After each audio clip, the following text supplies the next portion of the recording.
And if you're going to supply silica to anyone, you need to understand that silica is a real heavy logistics business. And so if you're selling quantity, it's not like gold where, at your mine, you get rid of all the impurities and you sell a bar of gold and that gets on a helicopter or an airplane and disappears. With silica, you're moving the entirety of the product. So everything that Faisal's company or our company produces has to be moved because you're talking about a product that's 99.5+% pure. And the material that you're removing here is a small amount of the overall tonnage that you then need to move. So the economics of transport are key.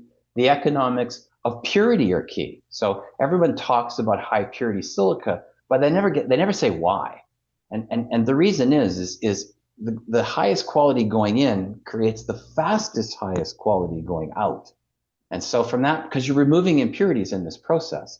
So if you have Faisal's product or you have our product as a starting block, then you're better off. So this is where the demand structures will come from. Also, what they have and what we have is extremely rare.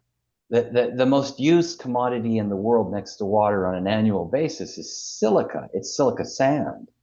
But a lot of that sand goes into sandbox or goes into cement or goes into a bunch of industrial purposes, and you don't make much money for a ton of it, and it's very low grade. It's like beach sand.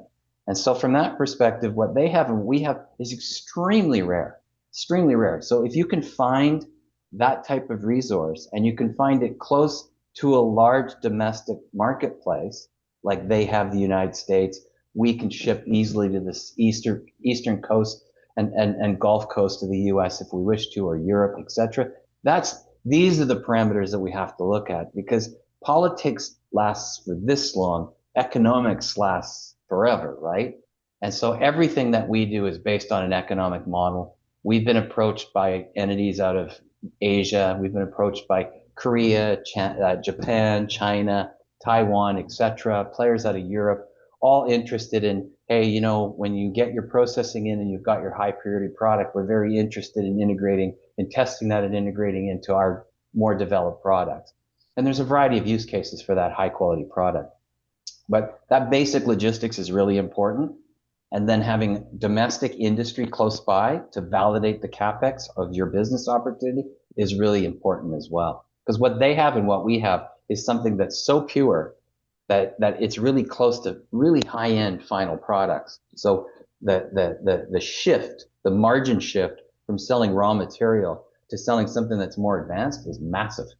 And that's what needs to stay in his company, and that's what needs to stay in my company, which is, we need to keep these margins inside these vertically integrated companies.